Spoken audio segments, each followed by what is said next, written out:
quedarse.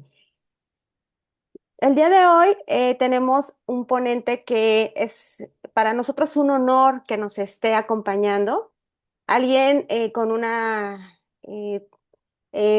experiencia en el tema maravillosa, pero muy querido por el Colegio de Profesionales de Salud Pública y bueno, por muchos de ustedes, maestro de algunos de muchos de nosotros. Y bueno, quisiera platicarles un poquito quién es nuestro ponente para quienes no tengan el gusto de conocerlo. Es el doctor Jorge Fernando Méndez Galván. Él cuenta con una licenciatura en médico cirujano, egresado de la Universidad Nacional Autónoma de México. También tiene una maestría en salud pública, egresado de la Escuela de Salud Pública de México. Cuenta con una especialidad en epidemiología y control de enfermedades transmitidas por vectores por la Universidad del Sur de California. También cuenta con un máster por la Universidad de Johns Hopkins. Cuenta también con un doctorado en ciencias con enfoque en entomología médica por la Universidad Autónoma de Nuevo León. Ha estado está al frente de la Unidad de Investigación de Enfermedades Emergentes en el Hospital Infantil de México Federico Gómez. Es investigador principal en ensayos clínicos para vacunas contra el dengue, COVID-19, virus incisional respiratorio e influenza, miembro del Sistema Nacional de Investigadores CONACYT, director de Programas Nacional de Prevención y Control de Enfermedades Transmitidas por vectores y zoonosis en el Centro Nacional de Vigilancia Epidemiológica y Control de Enfermedades de la Secretaría de Salud. Subsecretario de Servicios de Salud fue la Secretaría del Estado de Chiapas, director fundador del Centro de Investigaciones de Paludismo en Tapachula, Chiapas, México. Jefe de Oficina de Control de Enfermedades Infecciosas en la Dirección General de Servicios Coordinados de Salud Pública de diferentes estados de la Secretaría. Ha recibido 8 distinciones nacionales e internacionales por sus grandes aportes a la salud pública de México y de América Latina, entre muchos reconocimientos. Pero creo que lo más grande que le puedo yo reconocer y puedo compartir con ustedes es esa humildad para siempre estar compartiendo toda su expertise, todo su conocimiento con muchos de nosotros, los profesionales de la salud pública. Y bueno, compartirles también que en días pasados, en un análisis que hicimos en el Colegio de Salud Pública del Estado de Michoacán, veíamos la necesidad de platicar nuevamente de dengue. En el Estado de Michoacán platicábamos con el doctor Méndez, hay un incremento muy importante de casos y no es la excepción algunos otros estados de la República. Y bueno, era importante platicar con uno de los grandes expertos que hay en el país en este tema, qué es lo que está pasando y platicamos, bueno, doctor, ¿cómo le ponemos, cómo denominamos esta sesión académica? Y a propuesta del maestro nos dice, bueno, la epidemia que llegó para quedarse y creemos que sí ha sido así. No quisiera yo interrumpir más, de darle la posibilidad al doctor que platique qué es lo que está sucediendo, qué ha cambiado en estos meses y qué esperamos también. Esa es una, también pedirles a todos los que nos están acompañando vía Zoom, hay que silenciar sus micrófonos y todas las preguntas les pediremos por favor que las puedan poner en el chat. Nosotros las vamos a estar compartiendo con el doctor para poderlas ir aclarando y bueno, cualquier cosa. También importante, nuestra coordinadora de capacitación, la doctora Jenny Villafán, va en un momento más, va a estar mandando un link para confirmar la asistencia y que se les pueda enviar vía correo electrónico su constancia de asistencia. Recordarles que todas las constancias del Colegio de Salud Pública tienen un valor curricular y bueno, creo que por el momento son todas las instrucciones y bueno, agradecerles nuevamente su participación. Cedo el uso de la voz al maestro Méndez y bueno, cualquier cosa estoy a la orden. Gracias, doctor. No, muchas gracias a ustedes por la invitación.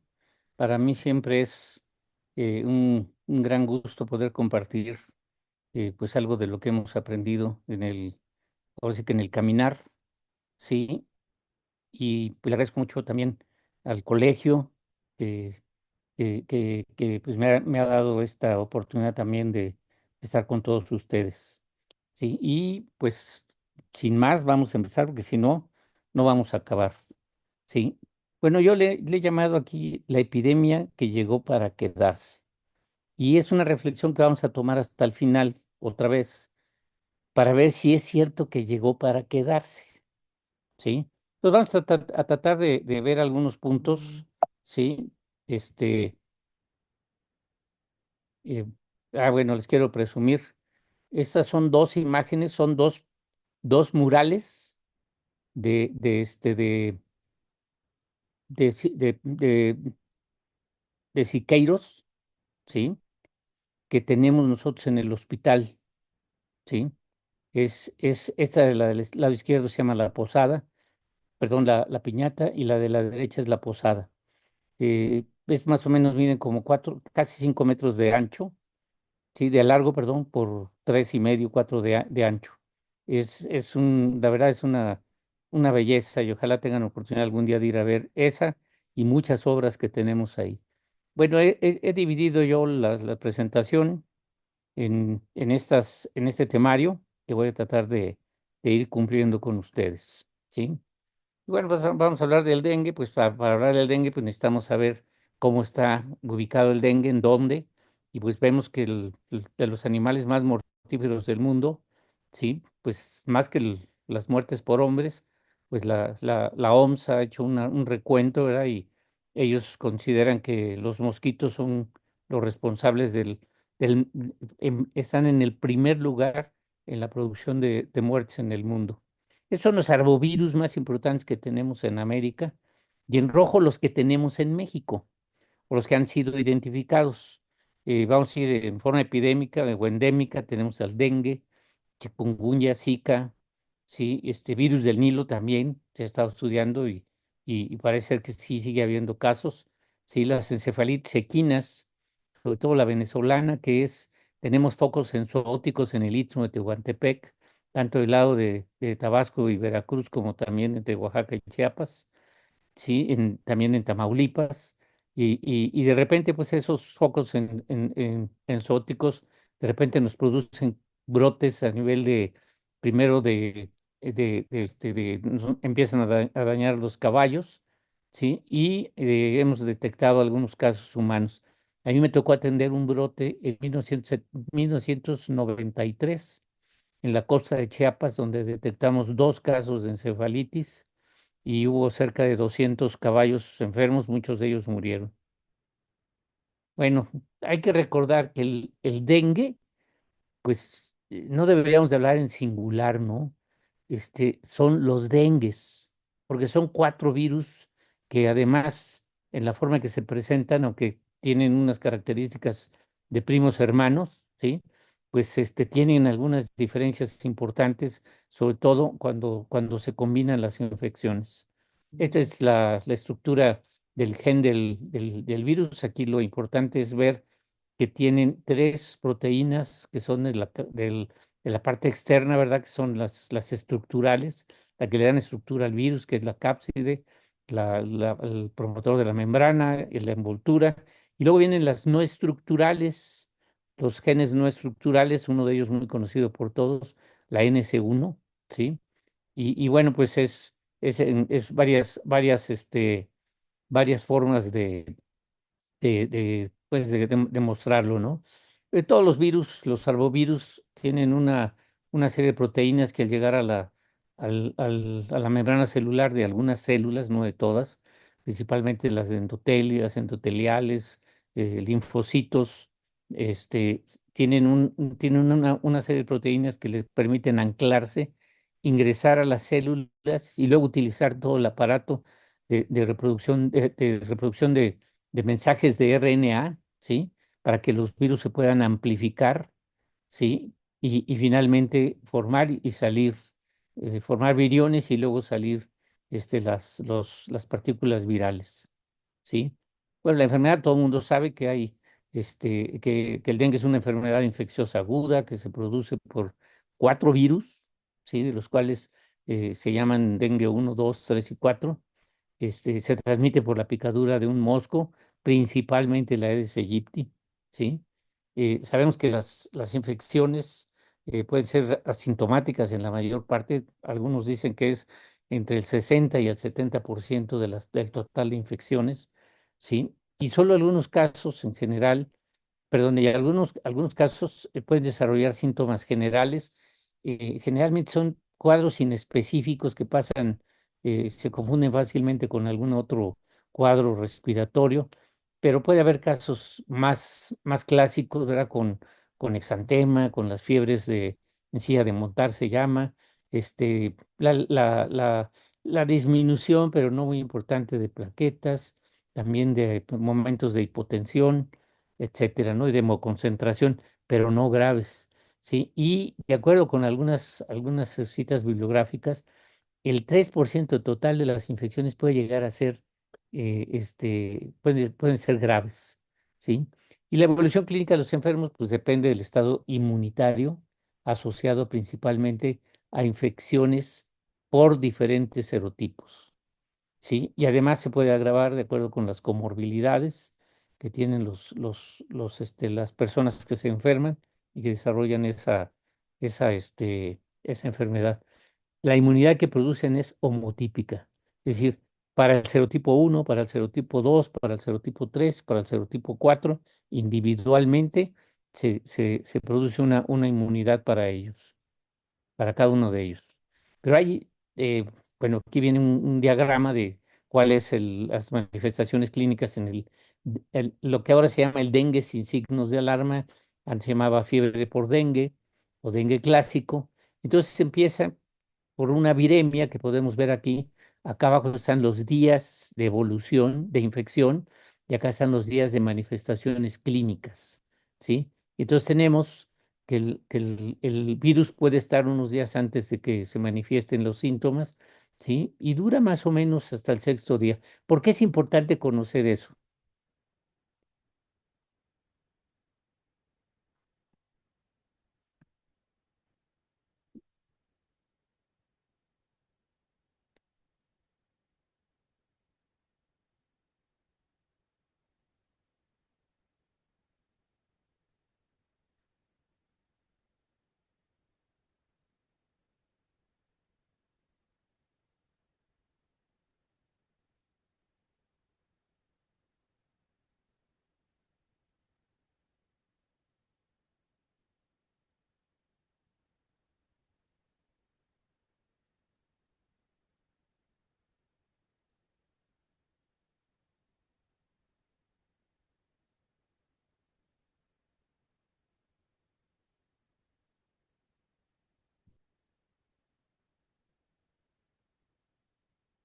Yo perdí toda la imagen, voy a volverme a conectar, ¿sí?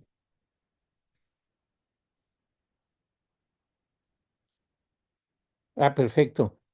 Este, yo no, perdí toda la imagen de ustedes, no sé qué es lo que pasó. Si voy a tratar de volver a, a, este, a, a conectarme.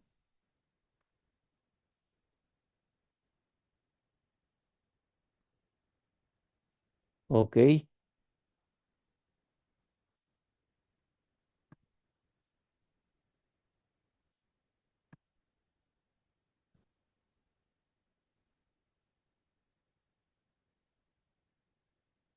yo no veo las láminas, no sé qué fue lo que pasó, sí, me desconectaron allá. Me voy a salir, me voy a volver a meter, sí, sí me escuchan. Sí, claramente, Doc. Sí, Sí se doctor, ve. te escuchamos bien. Ok, pero yo no veo la imagen de lo que estoy presentando. Ok, déjame, Que danos me- un segundo. sí. Un segundo, un segundo. Si gustas, se está compartiendo la pantalla y está desde el inicio, Doc. Otra vez, Sí, sí, se regresó la presentación.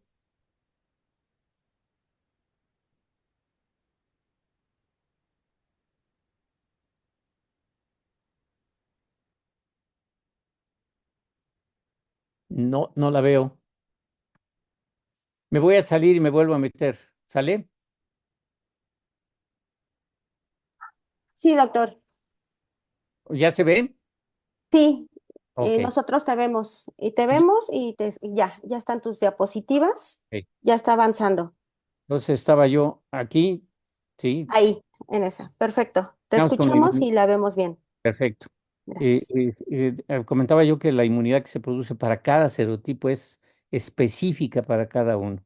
Y ahí es una cosa importante porque eh, yo le llamo esto como engaño inmunológico, porque los anticuerpos que se generan en la primera infección, ¿sí?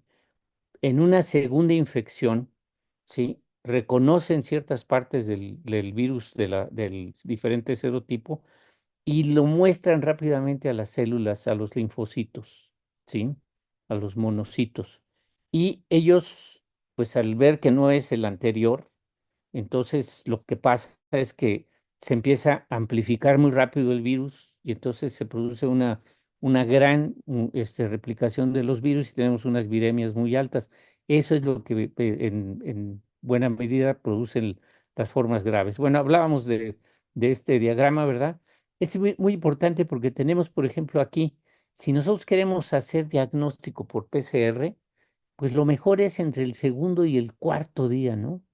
Porque ahí tenemos la mayor probabilidad de encontrar al virus, ¿sí? El ANS1, pues es parte del virus, como ya lo mencionamos, una proteína no estructural, ¿sí?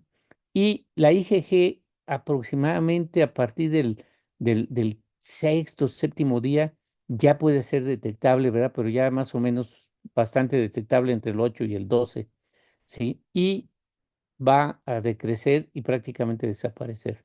Y la IgG se produce más o menos después de un lapso de alrededor de 15, 20 días, empieza a aparecer y esta permanece por más tiempo.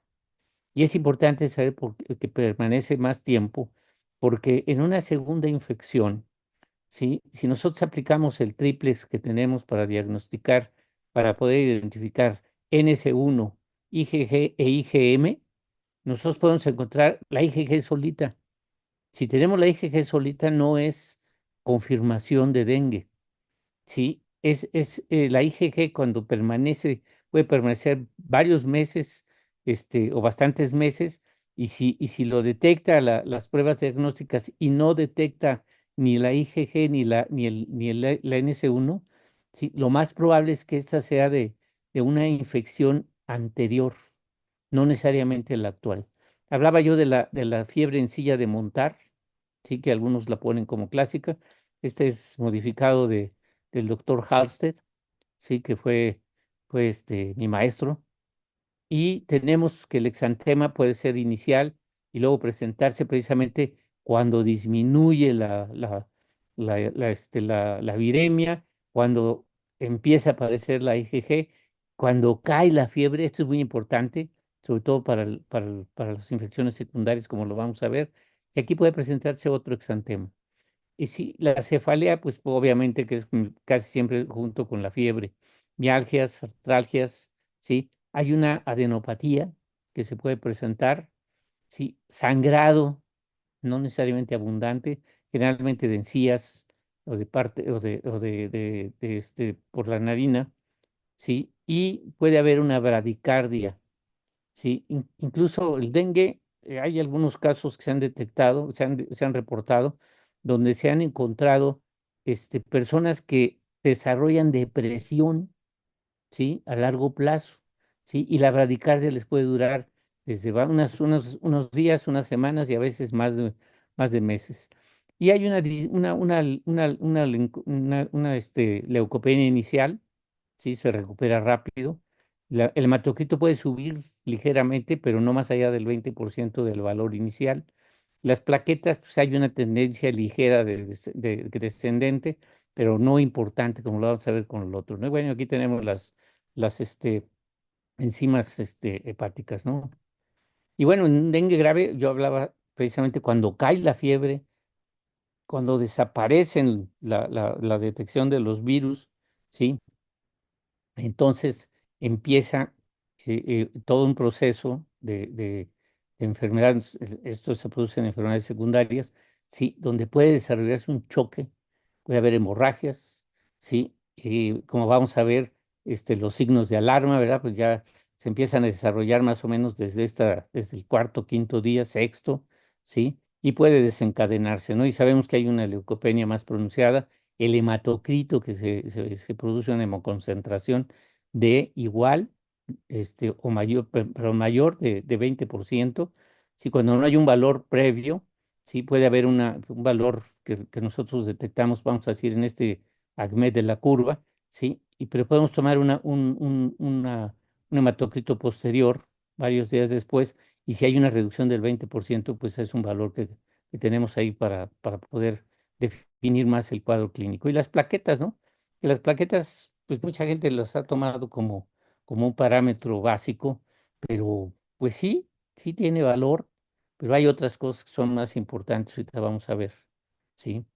Y yo no me voy a entretener mucho en lo que es el diagnóstico y manejo de los casos clínicos. La nueva clasificación de dengue, ¿sí? Obedece más a la oportunidad de hacer un buen manejo de los casos, ¿sí? En cuanto a que si es un caso que tiene es un dengue sin signos de alarma, ¿sí? Pues es un dengue, podríamos decir, compatible a lo que antes decíamos como dengue clásico o fiebre por dengue, ¿sí? Y si ya vemos datos de signos de alarma o ya propiamente dicho cosas graves, entonces tenemos una situación ya problemática, ¿no? Y aquí tenemos las tres fases clásicas que ya les mencionaba yo, cuando disminuye la fiebre, ¿sí? Es cuando empieza la etapa crítica, ¿no? Tanto el dengue es sin signos de alarma, ¿sí? Como los dengues que van a cursar para hacer casos críticos, sí, empiezan más o menos igual, ¿no? Si hay una deshidratación, la fiebre alta, sí, puede haber trastornos neurológicos, las convulsiones en niños por la fiebre, pero una vez que entra la etapa crítica puede desarrollarse choque por la extravasación de plasma. A mí me gusta dar este ejemplo, ¿verdad? De que para el manejo terapéutico de estos casos, pues hay que tener mucho cuidado con el manejo de los líquidos, ¿no? Y precisamente ahí yo me voy a referir, los voy a direccionar, bajen las guías y el algoritmo de diagnóstico y manejo clínico de la OPS. Esa es la mejor forma de poderse dar cuenta cómo va el desarrollo del dengue y qué se debe hacer en caso de los diferentes casos, fases de la enfermedad. Luego hay una recuperación, obviamente, ¿sí? Y aquí es donde viene la situación que puede ser grave, ¿no? Hay una extravasación de plasma al tercer espacio, se va a las pleuras, se va al peritoneo fundamentalmente, también puedes ir al pericardio, hay una membrana ahí, hay otras, hay un espacio retrorrenal también, ¿sí? Este, pero no se pierde del cuerpo, y ese es el punto medular, ¿no? O sea, para el manejo hay que tener siempre en mente que el líquido no se perdió, como es el caso del cólera o cualquier diarrea, donde el líquido se pierde por el vómito y por la diarrea. Pero en este caso no se pierde el líquido, se secuestra y en algún momento dado va a regresar. Y entonces ahí es donde debe uno tener bien claro cómo debe manejarse la aplicación de líquidos, porque todo el mundo bueno, muchos se espantan porque el paciente entra en choque. Y entonces, una de las formas que saben ustedes de manejar el choque es con líquidos.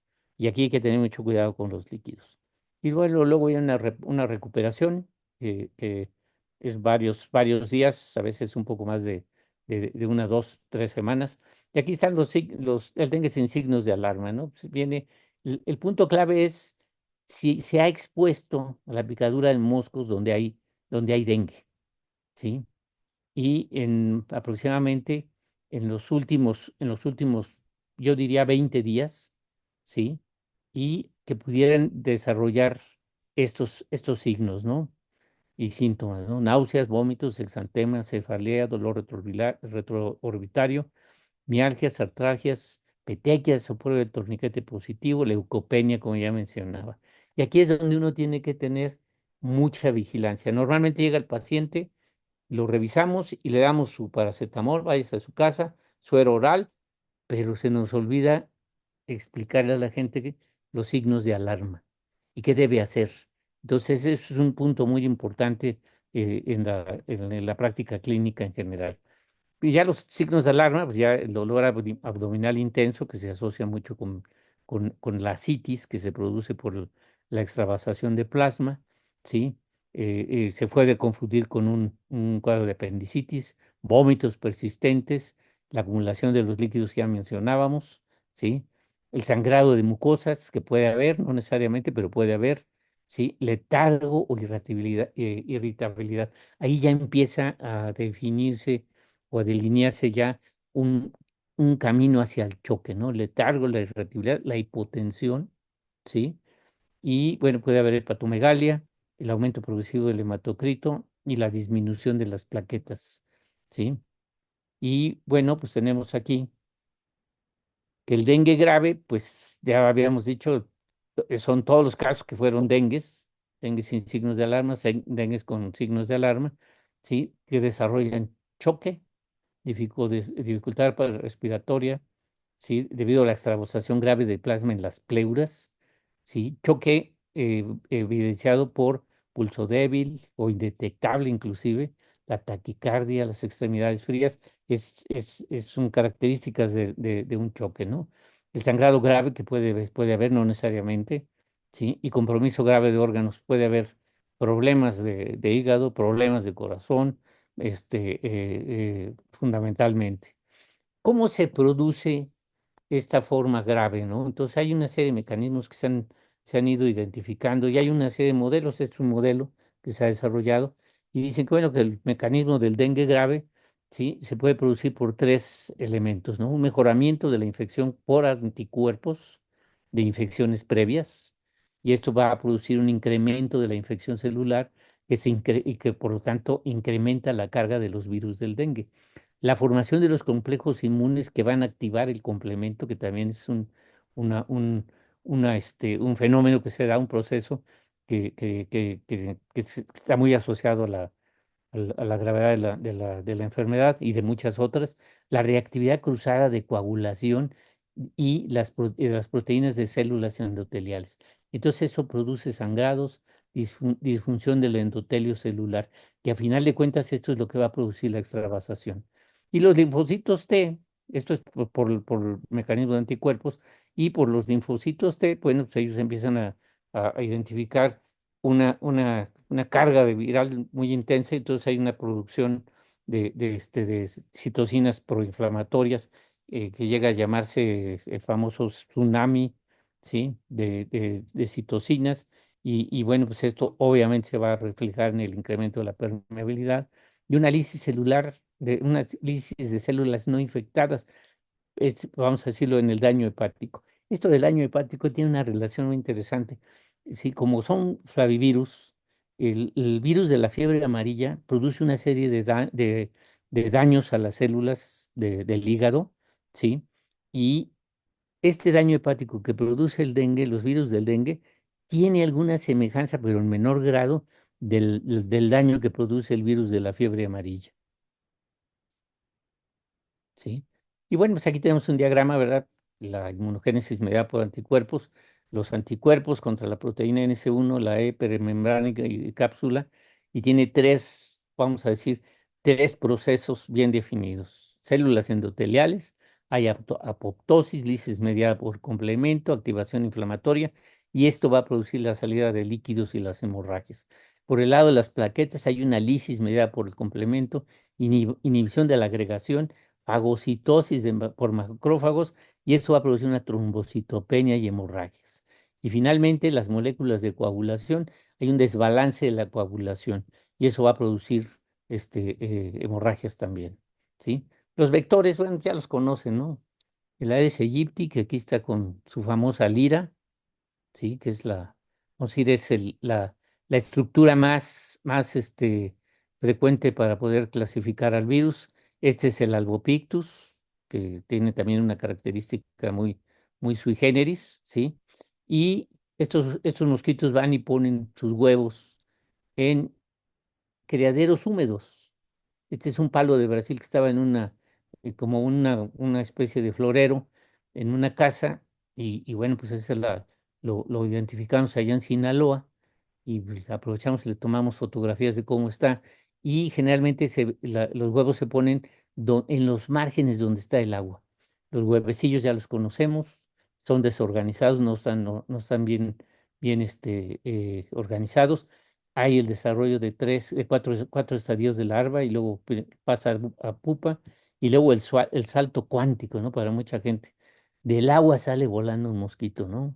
Que a veces eso no lo ve mucho la gente, ¿no? Y bueno, pues sabemos que el mosquito ahí pica y al picar puede transmitir los virus si está infectado o puede infectarse al chupar la sangre.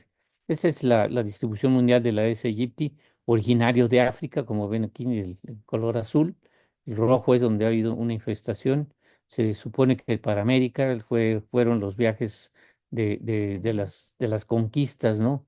De los españoles y portugueses principalmente, luego en algunos de habla inglesa, ¿verdad? Que también colonizaron algunos lugares en América. Y es el Albopictus. Este ha sido un poco más lento. La distribución en México está más ligada hacia el noreste del país, aunque ya hay prácticamente en toda la parte del Golfo, en la parte hasta Yucatán y Quintana Roo y por el Pacífico también, ¿sí? Y es originario de Asia. E incluso le llaman el tigre asiático. Y, y bueno, aquí viene el punto más importante, ¿no? Debemos invertir en tanto en desarrollo de instrumentos de diagnóstico, en el manejo de los casos graves, la hospitalización, los insumos, el desarrollo de vacunas, de antivirales, si la solución es re fácil. Vean ustedes aquí. ¿Qué es lo que tenemos que hacer? Pues quitar los criaderos, ¿no? En otras palabras, pues a mí me tocó desarrollar Patio Limpio, que tenía precisamente el objetivo de mover a la gente para que ellos pudieran hacer un control específico. Bueno, vamos a hablar de América, básicamente, pero antes de eso, pues vamos a ver el contexto global. Pues la OMS dice que bueno, ya está dicho que el dengue es la arbovirosis más importante y dispersa en el mundo, ¿sí? Podríamos llamarle, casi, casi es una enfermedad pandémica, ¿sí? Ya no es nada más de un continente, de algunos países, sino ya prácticamente se ha abarcado ya la mayoría de los países. Yo creo que por ahí del 60% de todos los países ya tienen, y sobre todo hay dos elementos que están jugando mucho en esto. Cambio climático, que está produciendo disturbio, está haciendo disturbio de los patrones de lluvia y temperatura. Y los mosquitos les gusta el calor, estos mosquitos. Cuando empieza el frío se entumen, pero cuando hace calor son muy activos. Entonces lo que ha pasado con el cambio climático, sí, este año fue muy claro, hubo muchos cultivos que se perdieron precisamente por la intensidad del calor que hubo y la sequía, ¿sí? Pero lo que está produciendo el cambio climático es ampliar el periodo de calor en el año. Sí, eso es muy importante. Y además, perturbar los ciclos de lluvia. Y hay lugares donde hay una sequía muy pronunciada y en otros lugares donde hay lluvias torrenciales y desastres por estas lluvias. Este es un punto que a mí me llamó mucho la atención, ¿sí? Que están hablando de que hay muchos países ya en el mundo. Aquí hablaban de 40, pero ya están identificando cerca de 70 países que han incrementado las enfermedades infecciosas al menos 10 veces de lo que reportaban antes del periodo pandémico del COVID-19. Y los científicos que han elaborado este análisis consideran que pueden haber tres factores que están asociados a esto.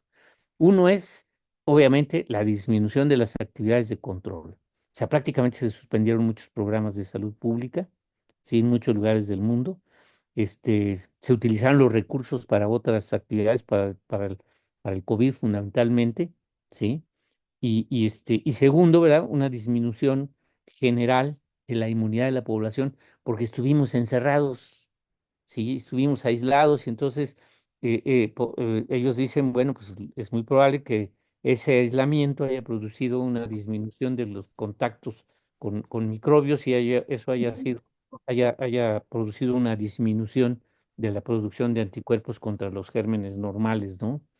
Y tercero, una disminución, perdón, el cambio climático que ya mencionaba. En el caso de dengue, ¿sí? Las tres condiciones pueden estar influyendo en lo que está pasando con el dengue. Y bueno, podemos hablar también de América en general. Y aquí viene, ¿no? Es un resumen que hacen estos científicos que dicen, bueno, pues en el caso de la disminución de actividades, pues fundamentalmente analizan lo que es la vacunación, que obviamente ustedes saben que en México, desafortunadamente, bajamos coberturas a menos del 80%, pero en menores de 5 años, las coberturas de esquemas completos, pues es bastante inferior, ¿sí? Y obviamente en dengue, pues se dejó de rociar, se dejó de hacer mensajes, se dejaron de hacer actividades de control de criaderos, ¿sí? También el declinamiento de la inmunidad durante el COVID, pues aquí hablan de algunas enfermedades, sobre todo desde el punto de vista de procesos del aparato respiratorio. Y el cambio climático, y ellos dicen, bueno, el dengue, ¿sí? Pero yo pienso que los tres eventos tienen que ver con el dengue. Y bueno, pues, ¿en dónde estamos? Pues donde hay un montón de gente, ¿no? Y ya no solamente hay un montón de gente, sino hay un montón de movimiento de la población, ¿sí? Entonces tenemos que, pues ahorita tenemos un gran problema en los últimos 5 años o 6 años, donde la población migrante, pues ha sido muy exagerada. Yo no había visto un fenómeno como tal, ¿sí? Me tocó ver el desplazamiento de los refugiados guatemaltecos con el conflicto de Guatemala. Pues sí, pero eran, no sé, 30, 40,000, quizás 80,000 personas en diferentes momentos, sí, pero también fue entre 81, 82, hasta más o menos el 85, ¿no? La migración, que ya mencionaba, sí, el cambio climático, sí, es lluvias torrenciales, huracanes, inundaciones, sequías, aquí me faltó una imagen de sequías, sí, y bueno, pues aquí hablan de, este, de enfermedades, ¿sí? Que tienen, eh,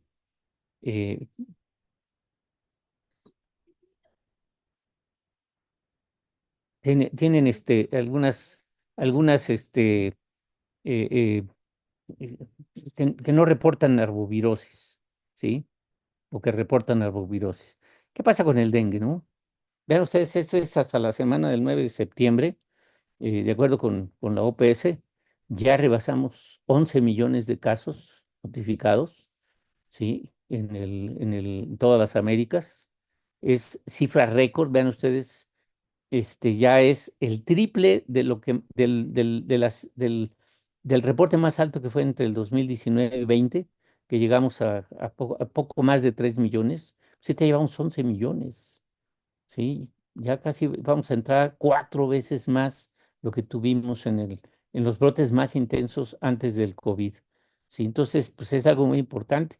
Entre el 80 y el 2024 se reportaron 50 millones de casos en las Américas y entre el 2010 y 2024 se reportaron el 77% de estos 50 millones.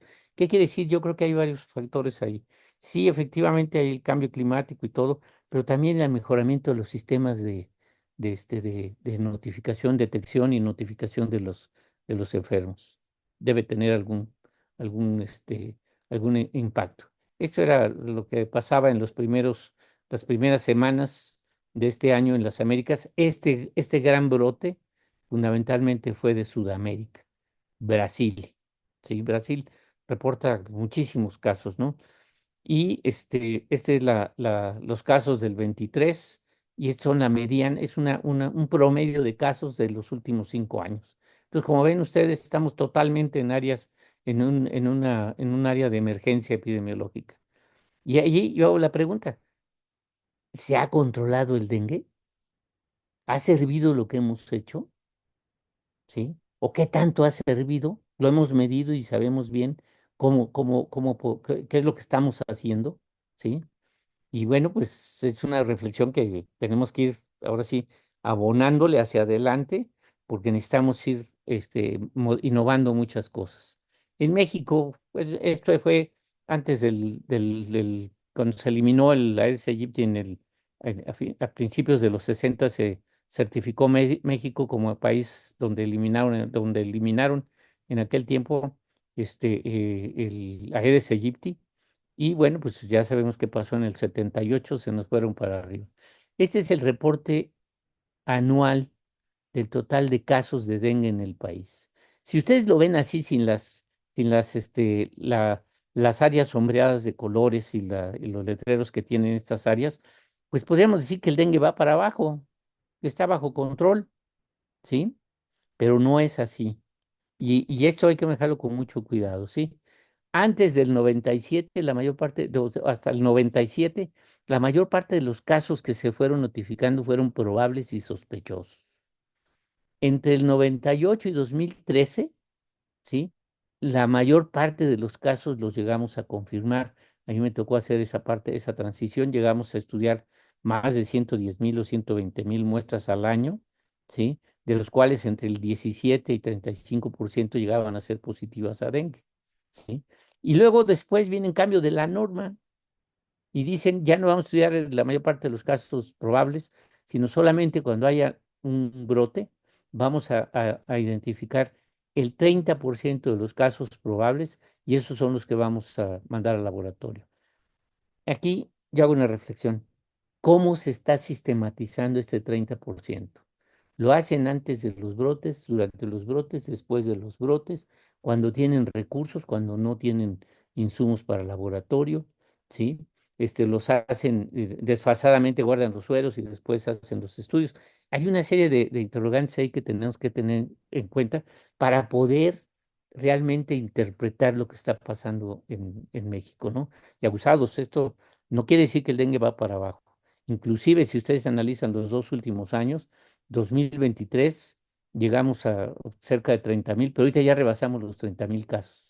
Y estamos en septiembre, empezando septiembre, que son septiembre y octubre, son meses de altísima transmisión. Y aquí viene el dengue grave, sí, que también estos 2 últimos años, ya ven ustedes aquí. ¿Y a qué se deben estos picos, tanto para dengue sin signos de alarma como el dengue hemorrágico o dengue grave? Pues a la circulación diferente de los serotipos, ¿no? Y ahorita vamos a ver más esto. Y aquí tenemos una imagen que demuestra muy bien, ¿no? O sea, tenemos primero el dengue 2 combinado con el dengue uno, luego hay un incremento de dengue 3 que este fue precisamente el primer reporte que tuvimos en México de que había dengue 3 que se confirmó. No sabemos si antes había, pero no se hacían los estudios, pero esa fue la primera vez que se identificó el dengue 3 y produjo un gran brote y se asoció a los primeros las primeras epidemias que tuvimos de dengue grave, en ese entonces dengue hemorrágico. Y posteriormente, pues ya se van inmunizando la población de dengue 3 y reaparece el dengue 2. Luego empieza a disminuir el dengue 3, el dengue 2, pero empieza a aparecer el dengue 1. Disminuye el dengue 2, el dengue 1 y aparece otra vez el dengue 2. Sí, y luego el dengue uno parece que es uno de los que más ha persistido, ¿sí?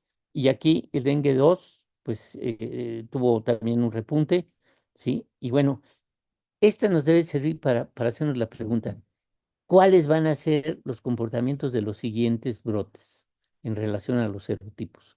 Si ya sabemos que para el dengue 3 la población va a estar inmunizada, ¿cuál virus va a jugar un papel importante para desarrollar los siguientes brotes? Esta reflexión es muy importante para que tomar en consideración y la probabilidad de recomendar una vacuna. Más adelante vamos a hablar de las vacunas, pero esto tómenlo en cuenta porque es muy importante. La variación de la presencia de los virus, de los serotipos, es muy importante. Y bueno, Michoacán, ¿cómo anda? Pues Michoacán tiene 3,158 aislamientos de virus. Sí, del serotipo 3 tiene 2,200, o sea, casi todos, sí, cerca del 70%, pero está el serotipo 2 y el serotipo 1 por ahí dando lata, ¿no? Y desafortunadamente Michoacán en este momento ocupa el tercer lugar en relación a los casos que se han reportado tanto probables como de dengues no graves, ¿sí? En el país. Entonces, pues es una cuestión delicada, ¿sí? Que tenemos que ver con mucho cuidado, ¿sí? Lo que ya mencionaba yo, no estamos viendo el 100% de la enfermedad, estamos viendo del 30% aquellos que fueron positivos son los que se notifican y tomar en cuenta, muy en cuenta, los casos probables, ¿no? Para eso nos sirve el panorama epidemiológico de dengue, que a mí me tocó iniciarlo en 1997 y lo fuimos escalando, fuimos mejorándolo y bueno, ahora han seguido y lo han hecho cada vez mejor. Y bueno, Michoacán, ¿cómo está en relación a su canal endémico? Y vean ustedes cómo, si pudiéramos hablar de ultra recontra explosión, pues ese sería el caso, ¿no? La zona de epidemia de dengue está, pero muy por arriba de todo lo que se había reportado anteriormente en los, en estos ejercicios de canal endémico, ¿sí?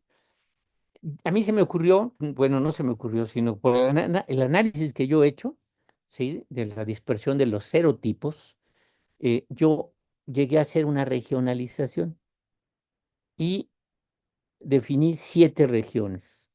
La que más nos interesa ahorita pues, es la región 3, donde está Guerrero, Michoacán, Morelos, Puebla, Colima, México y Guanajuato, ¿sí? Y vamos a ver qué pasa en esta región. Bueno, a nivel, ¿quién,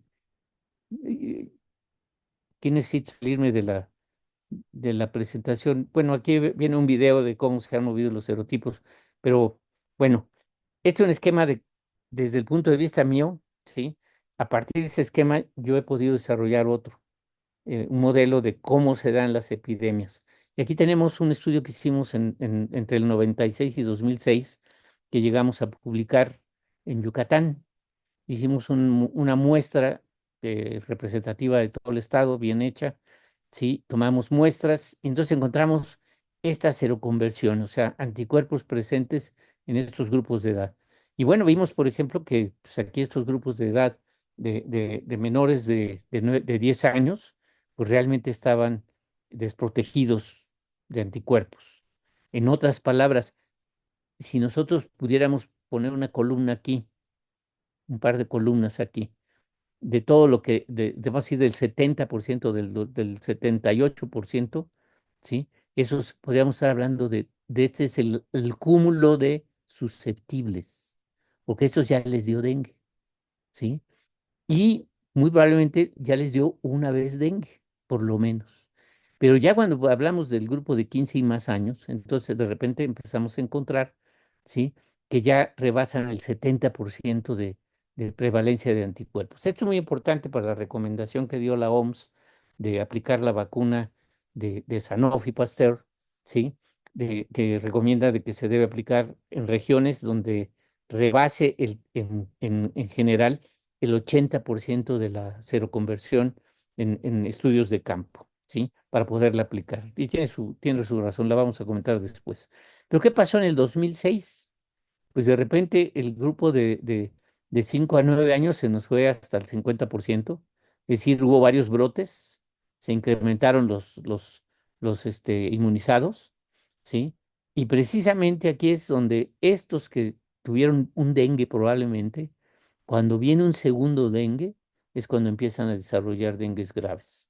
Y bueno, pues aquí lo vemos también, hay un incremento de la seroconversión. En general, en 1996 encontramos casi el 60% de los individuos estudiados tenían anticuerpos, contra en el 2006 del 82% de las personas que estudiamos. Y aquí está el modelo que yo pongo. Antes de un brote tenemos poca inmunidad o tenemos una mayor susceptibilidad, pero ya después de un brote, pues sube la inmunización, ¿sí? Y bueno, pues algo que hemos visto y también en el cuadro anterior, ¿sí? Parece que los menores de 5 años, por algún motivo, no tienen tanta infección por dengue, no sé por qué, ¿sí? Hay muchas hipótesis. Pero, por ejemplo, aquí, pues, bueno, tenemos, crece un poco la inmunidad y los susceptibles disminuyen. Pero esto es para uno de los serotipos. ¿Qué pasa para un segundo serotipo?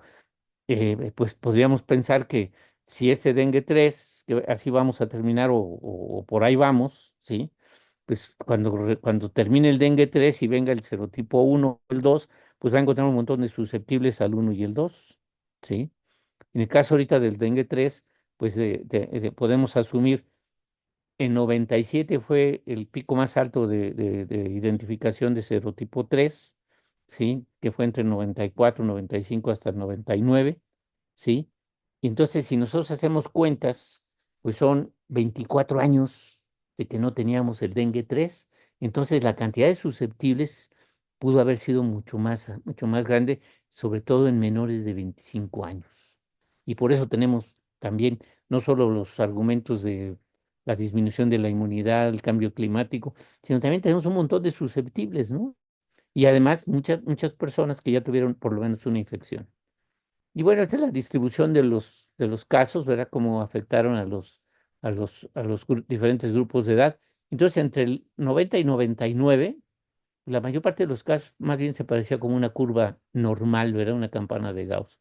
Pero ya a partir del año 2000 empezamos a notar que los grupos menores de 25 años, de menores de 30 años, empezaron a tener una relevancia importante. Esto es en cuanto a dengue sin signos de alarma o dengue clásico. Y para el dengue hemorrágico o con signos de alarma o dengue grave, pues hay una similitud, ¿no? Al principio teníamos más en adultos y ya ahorita tenemos más entre los menores de 30 años fundamentalmente. Y aquí vemos un pico en menores de un año, que sabemos que para poder explicar por qué a los menores de un año les puede dar una infección grave, pues es porque le dan los anticuerpos, la mamá les proporciona los anticuerpos para un serotipo si tuvieron una infección reciente o más o menos reciente, y entonces el niño ya nace con los anticuerpos del dengue para el serotipo específico.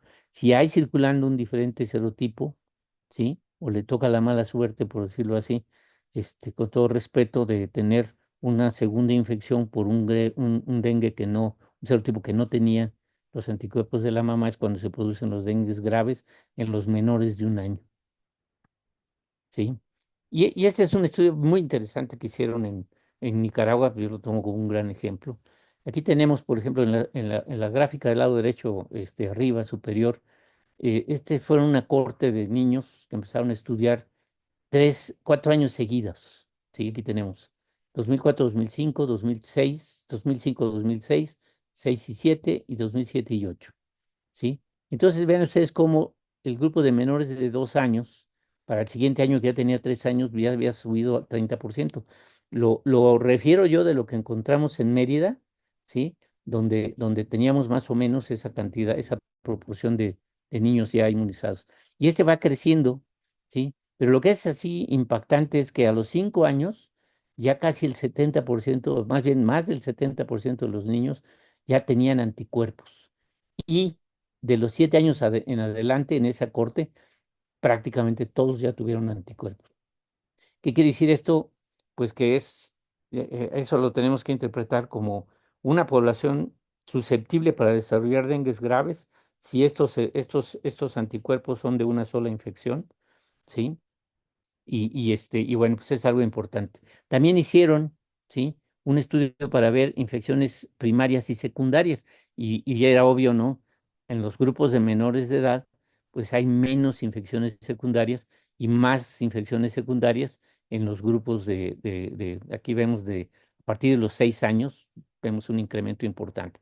Esto es bien importante, es algo, yo digo que este es algo así como un punto de partida muy importante para tomar decisiones sobre las vacunas, por ejemplo. Y aquí tenemos, ¿sí? Cuáles fueron los serotipos que estuvieron circulando, y básicamente el 1 y el 2 fueron los que produjeron brotes, ¿no? ¿Qué ha pasado con el control de vectores? Yo pongo esta gráfica porque dicen, no, bueno, es que hay que nebulizar y solamente nebulizar, etcétera. Miren, este es un ejercicio que hicimos en Mérida en el año 2002 con motivo del huracán Isidoro, ¿sí?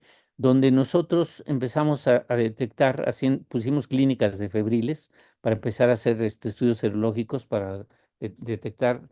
Ahí en ese entonces fue solo IgM, y entonces empezamos a ver que aumentaban los casos probables y casi paralelamente la mitad de los probables eran positivos. Pero en el momento que nosotros empezamos a hacer las medidas de control, vimos que los seropositivos disminuyen y en cambio los probables todavía tienen un repunte y luego ya disminuyen.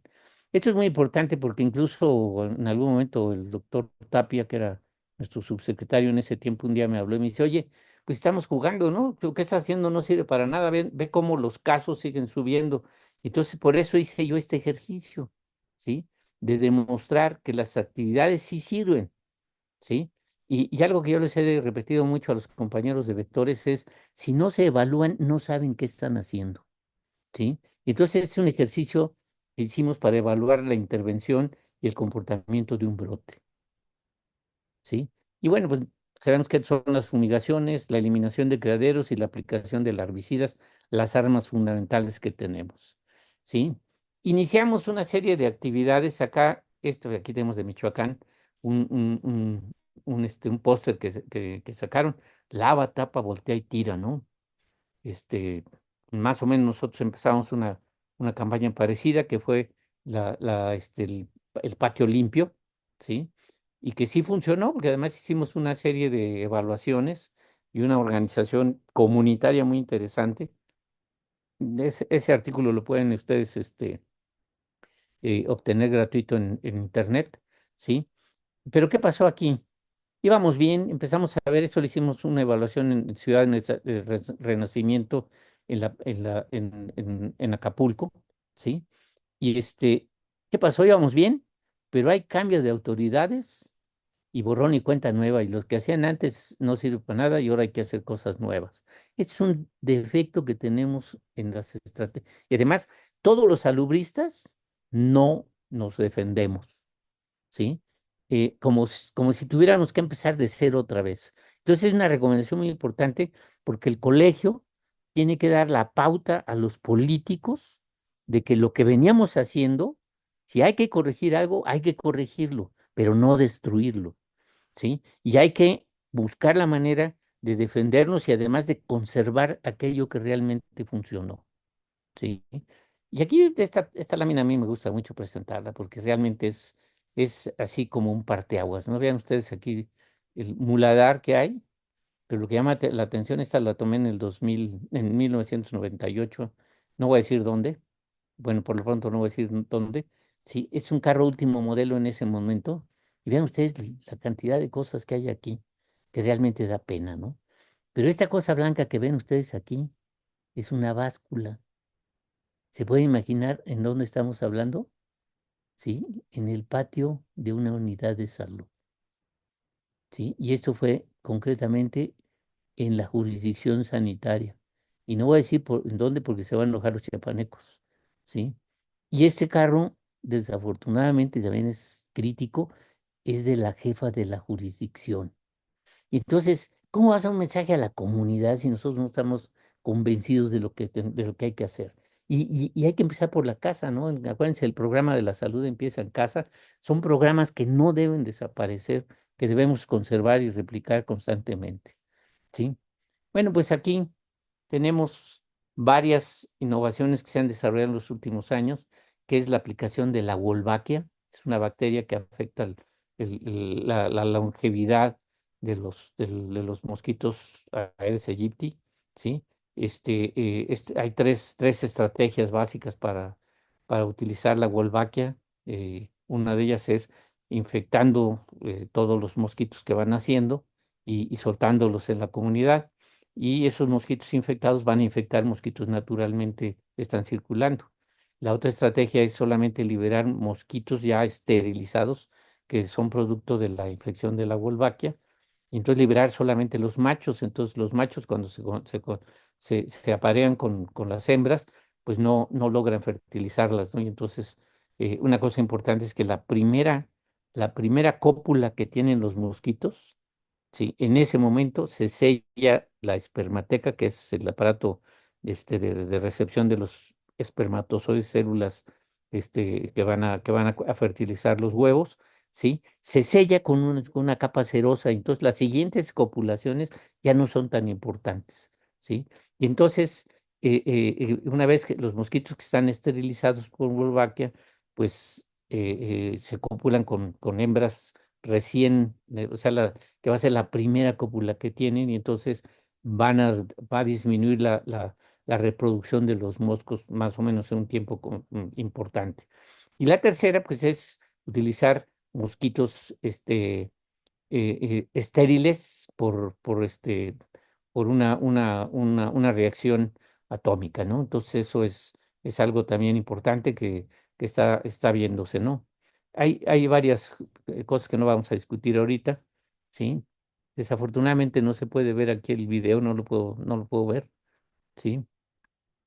Pero bueno, pues hay otra bacteria que es el Bacillus thuringiensis de la variedad israeliensis, ¿sí? Que forma cristales. La bacteria en este caso no es la que daña al mosquito, sino esta bacteria lo que produce son cristales y estos cristales, cuando la larva se come los cristales, aquí tenemos los cristales, ¿sí? Entonces entra el aparato digestivo y lo destruye, ¿sí? Y entonces se produce la mortalidad de las larvas. Esta es una estrategia muy buena, es un producto muy bueno que puede ser utilizado incluso por la comunidad. Es algo que tenemos que ir tomando en cuenta que es una innovación, ya no es innovación, esto ya tiene muchos años, ¿sí? Las vacunas. Así está ahorita el desarrollo de vacunas, ¿no? Entonces tenemos que en ensayos preclínicos, aquí menciono yo algunos, hay más, ¿sí? Pero hay estudios, digo, hay vacunas en azul, ustedes pueden observar en azul, son las que son vacunas vivas atenuadas, en este color anaranjado pálido, ¿sí? Son vacunas de virus inactivados. Luego en verde vemos vacunas de DNA. Otra que vemos aquí, que son en fase uno y en ensayos preclínicos, tenemos vacunas de subunidades, ¿sí? Tenemos de sueros heterólogos y vacunas de virus, de partículas virales, ¿sí? Y vacunas vectoriales. Y ustedes se acuerdan, con COVID vimos muy bien la de RNA, vimos las vectoriales, fueron las fundamentales y más importantes vacunas contra el COVID, ¿no? Y tenemos que solamente una ha sido ya autorizada mundialmente, México ya la tiene aprobada, pero tiene varias cosas que ahorita vamos a comentar que tienen una contradicción importante. Sí, esta es una vacuna que ya terminó la evaluación, ya fue autorizada por los órganos regulatorios de la Unión Europea. Hay varios países que ya la autorizaron, Indonesia. En Brasil y en Colombia ya fue autorizada también de emergencia y la están aplicando ahorita en el brote que tienen, ¿sí? Y tenemos la vacuna del Instituto Butantan y de los Institutos Nacionales de Salud de Estados Unidos. Estas dos vacunas creo que son más prometedoras que esta. Ahorita vamos a ver por qué. Sí. La vacuna de Sanofi pues, es una quimera. Ellos utilizaron el genoma de la vacuna de la vacuna de fiebre amarilla, ¿sí? Del virus vacunal de fiebre amarilla, y le hicieron una extracción de la membrana y envoltura y le colocaron la membrana y envoltura de cada uno de los serotipos, y entonces produjeron 4 virus atenuados nuevos, pero basados en la estructura del genoma de la fiebre amarilla, ¿sí? La de Takeda, lo que hicieron fue tomar la estructura del gen del serotipo 2 y hacer una quimerización, es decir, le quitaron la membrana y la envoltura al serotipo 2 y le fueron incrustando la del serotipo 1, del 3 y el 4.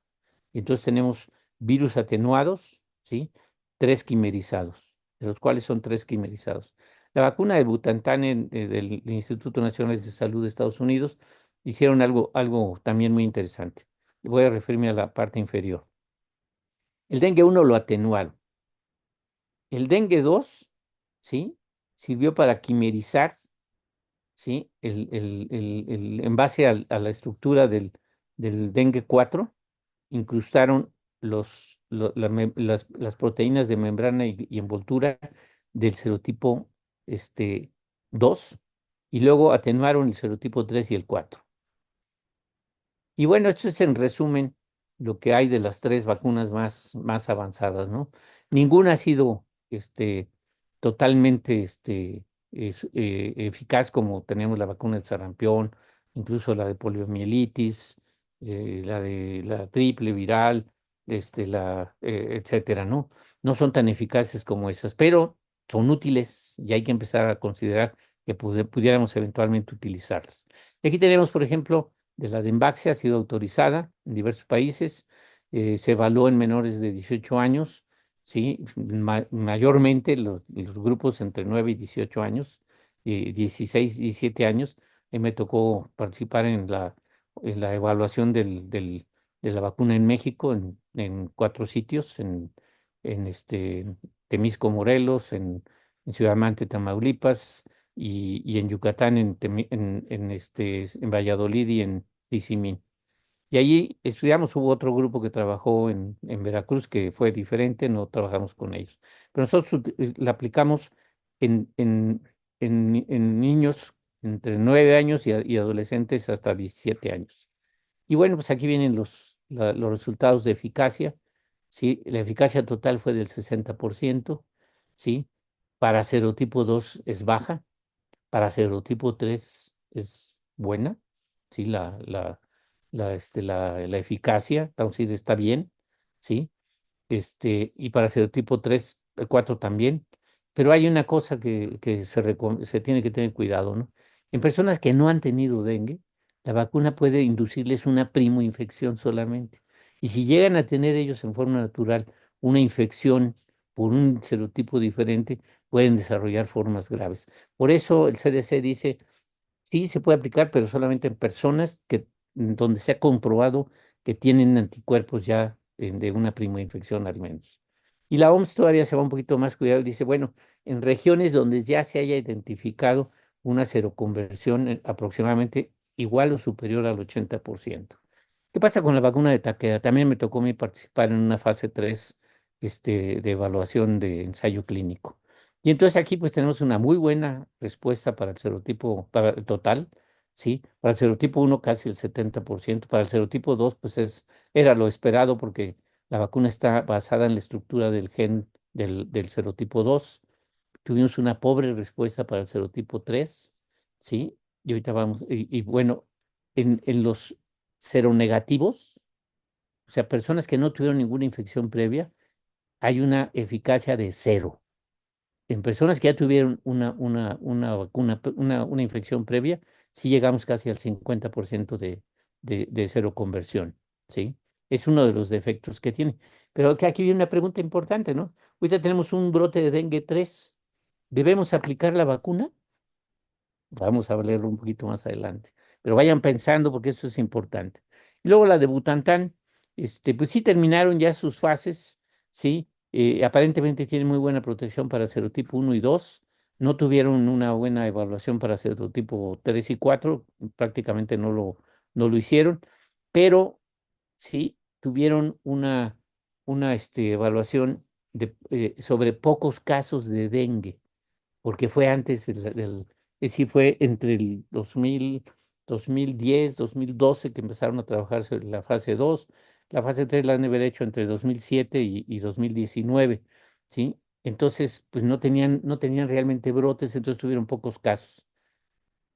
Si ustedes me preguntan qué vacuna pudiéramos evaluar ahorita, pues ustedes empiecen a hacer sus momios y sus apuestas, ¿sí?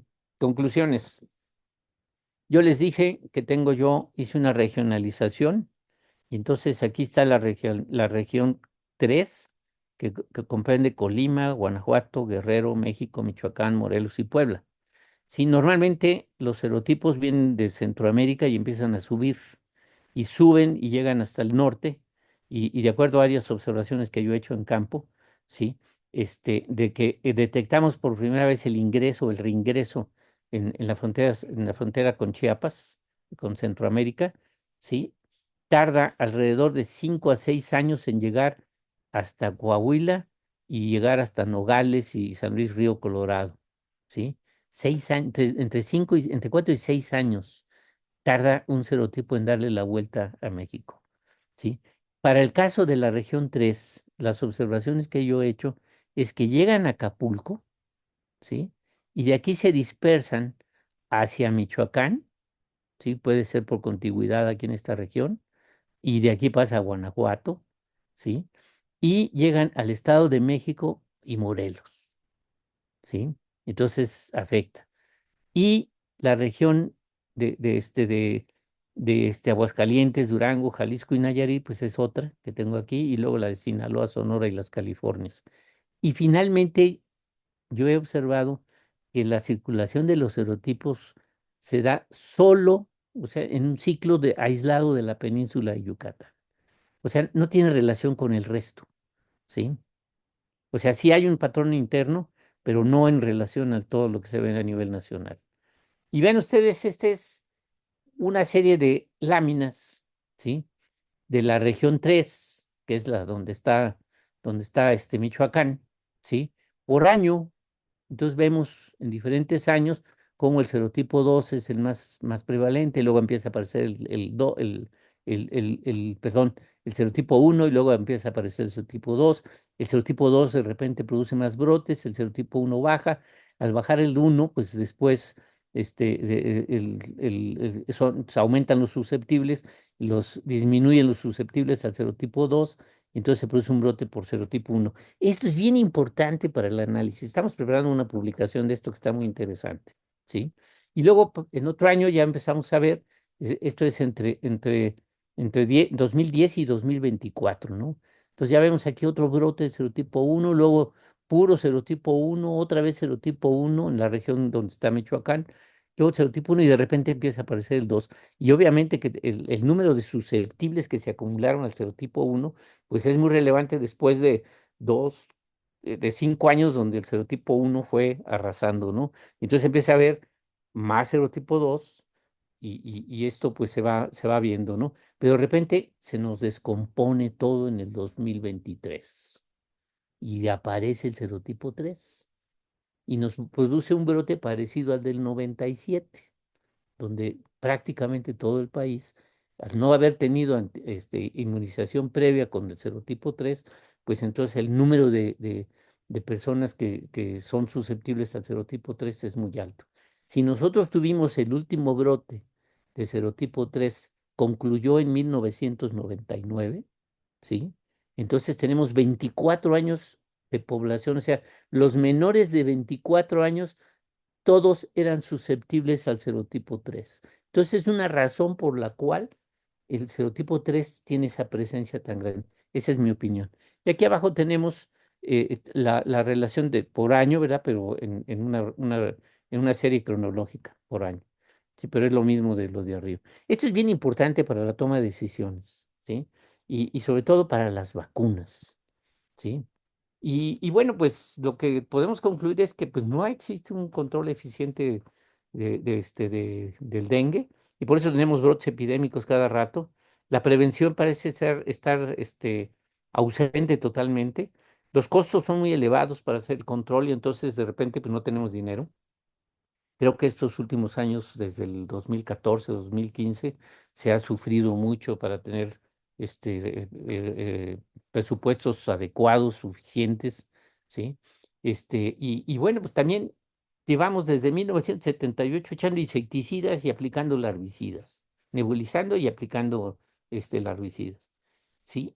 Y es todo lo que hemos hecho. Y bueno, la descacharrización, en mi opinión, yo he hecho evaluaciones de descacharrización, y realmente no hay una disminución importante del número de criaderos en las casas que fueron positivas, ¿no? Es decir, en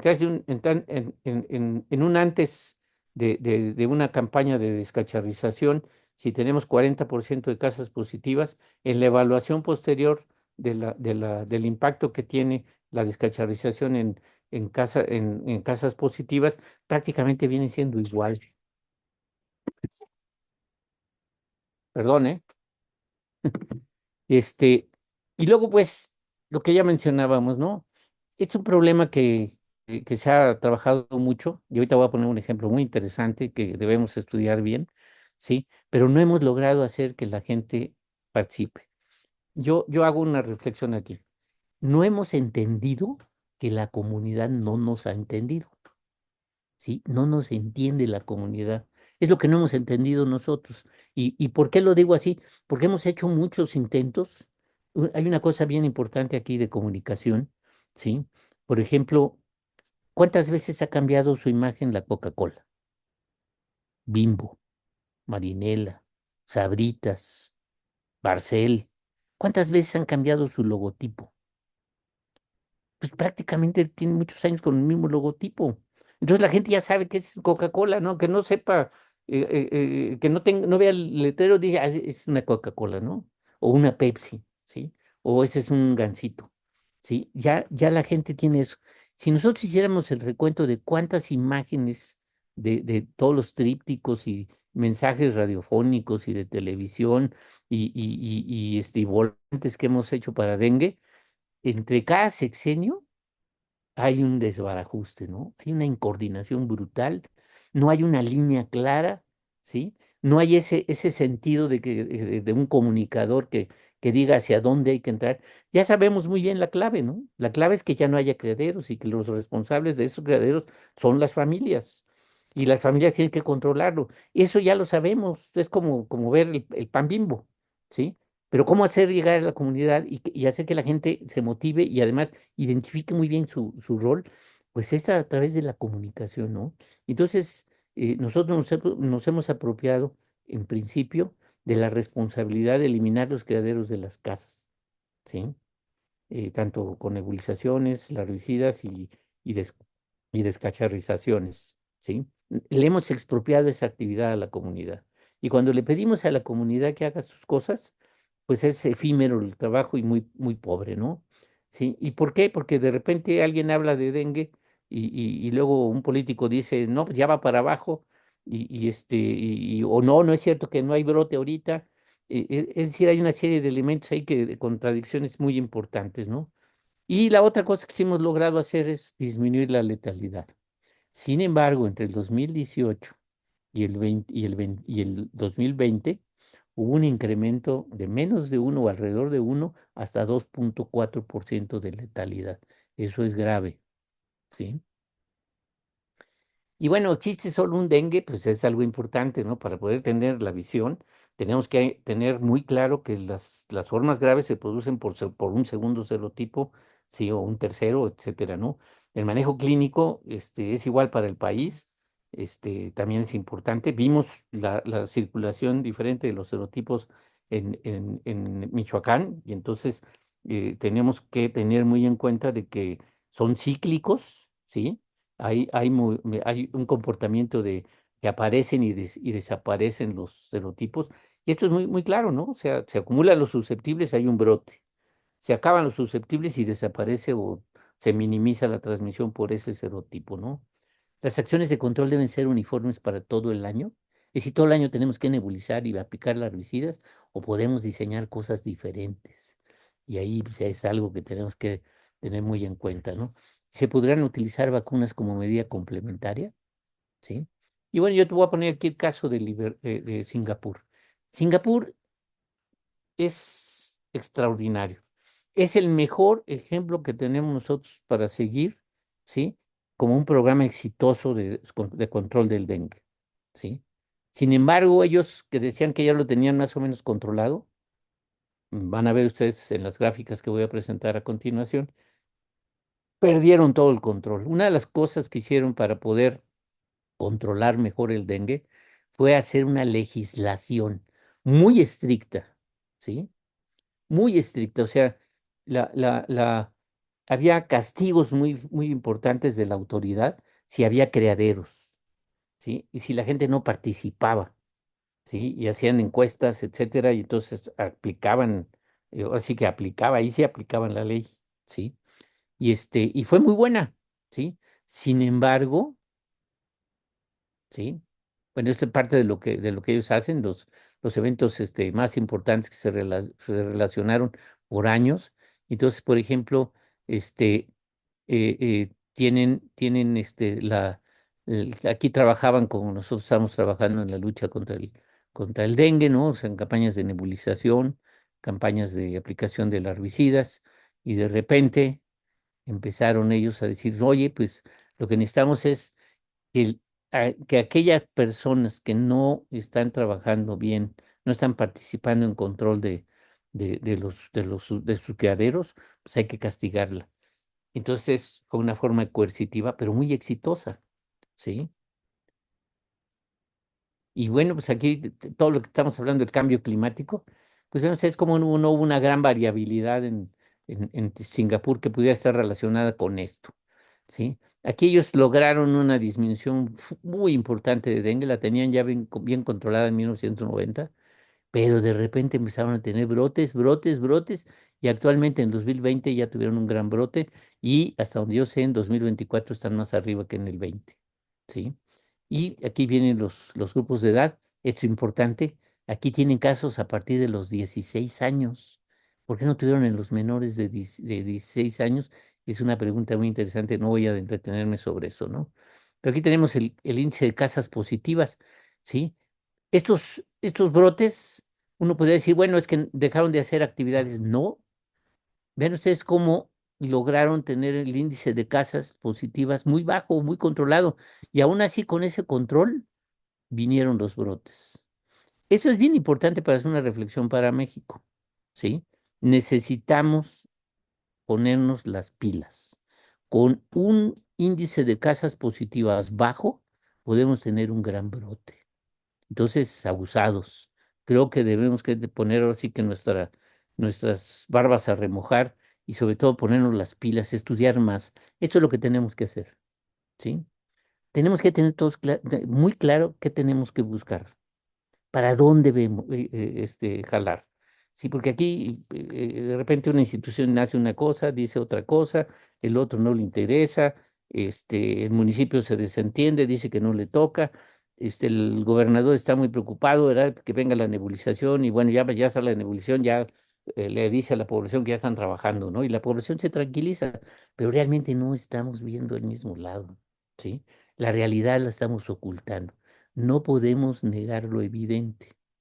Luego, pues, tenemos que identificar qué nos toca hacer a cada quien, ¿sí?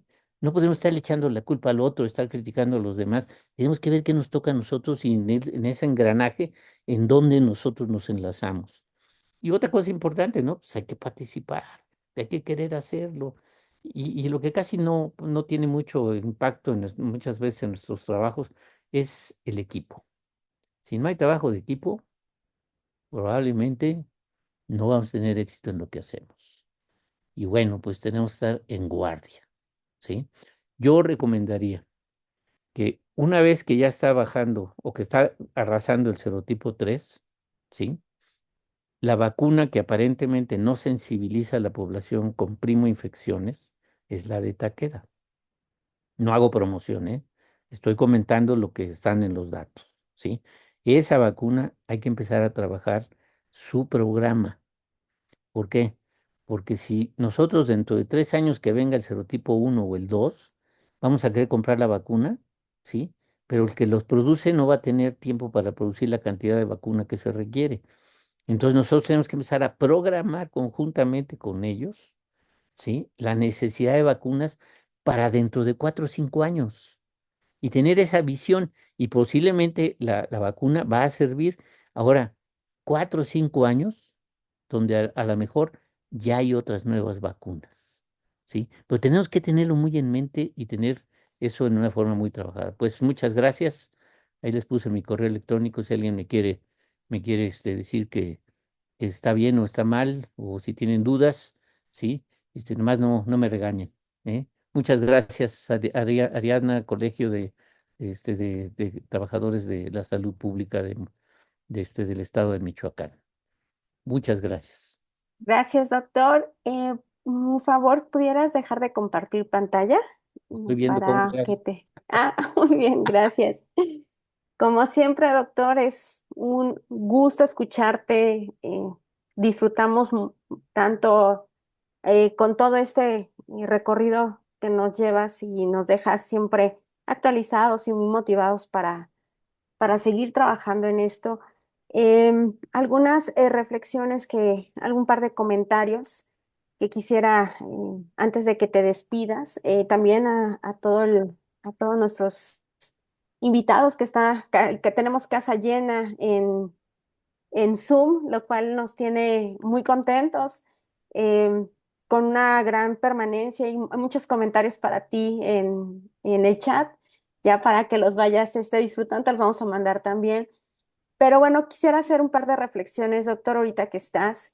El incremento de los casos en la zona urbana. Si bien es cierto, se ha trabajado este tipo de estrategias históricamente en patio limpio, como hacía referencia, generalmente en zonas, en la comunidad.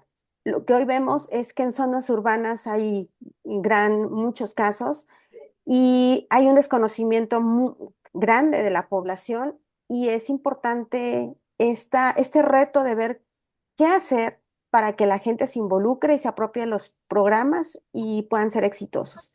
Los modelos educativos, si no participa la comunidad en cualquier estrategia de salud, si no hay participación de la comunidad, va a ser muy complicado. Puedes tener recurso, que bueno, también es algo que es un reto. Puedes tener recurso, puedes tener tanto financiero como humano, material, pero si no participa la comunidad, está condenado a no tener el impacto que se busca. Así es. Entonces, bueno, este es un reto grande. También esta parte que nos comparte sobre el reto de pensar en legislación, que este modelo de otro país, bueno, qué tanto pudiera ser esa gran solución em, mediante leyes estrictas y que se tengan que cumplir, a la reflexión de qué pasaría si la población desea participar, como ejemplo fue en COVID, ¿no? Llegó un momento en que ya la distancia, la sana distancia, el uso de gel, el uso de cubrebocas, ya era algo que cualquier ciudadano lo hacía y lo respetaba por un tema de protección a su salud, pero sí notamos una apatía en este sentido sobre todo en zona urbana, que ese es un gran reto que te lo dejaría como, ¿qué pudiéramos hacer en eso como profesionales de la salud?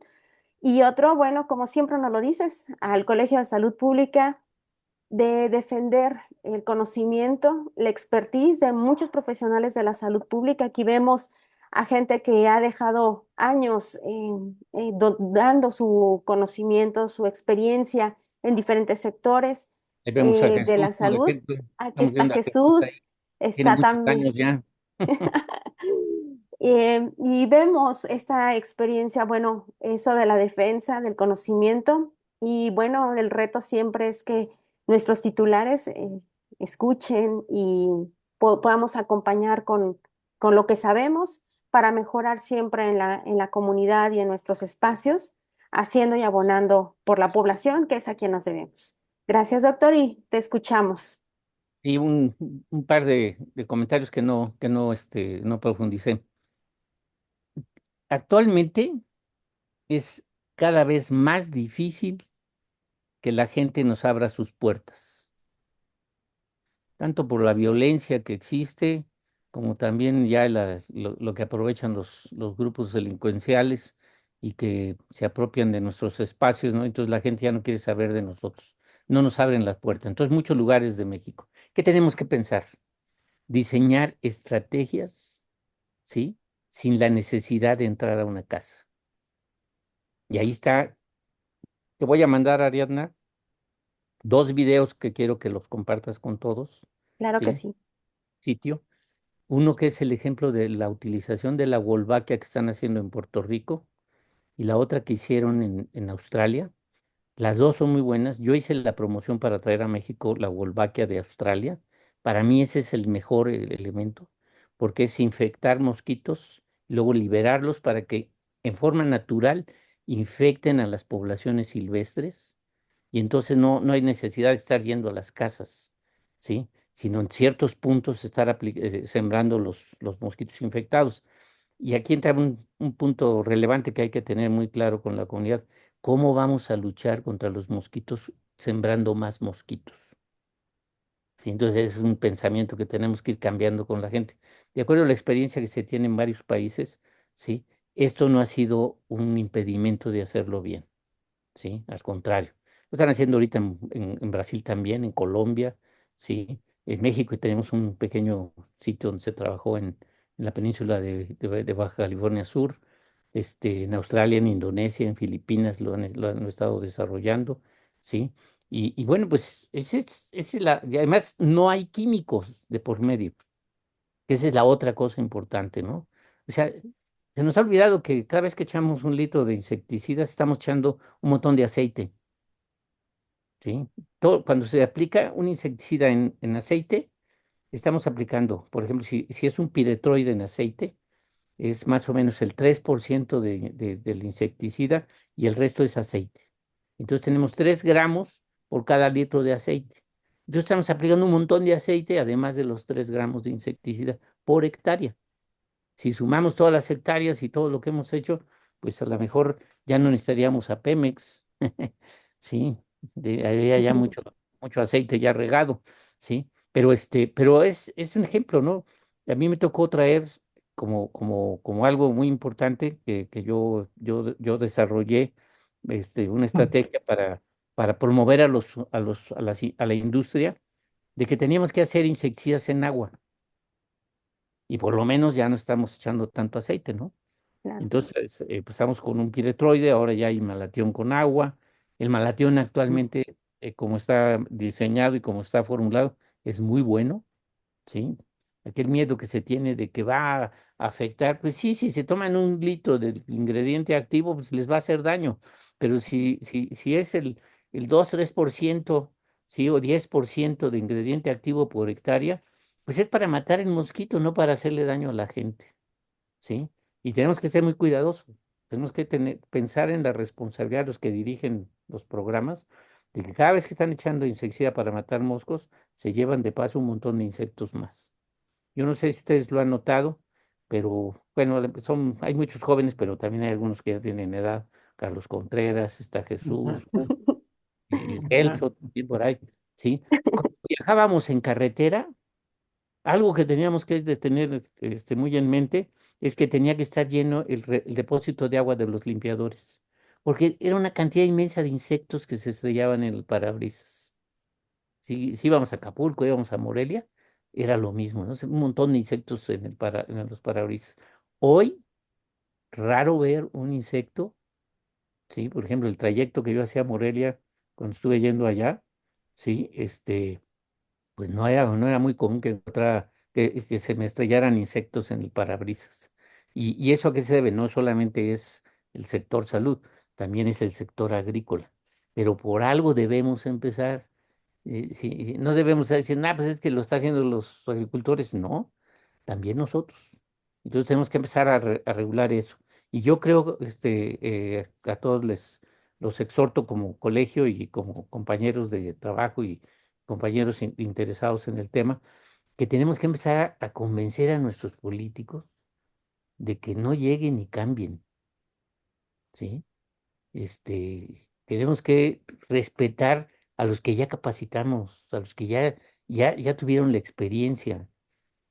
Podemos moverlos, pero no eliminarlos.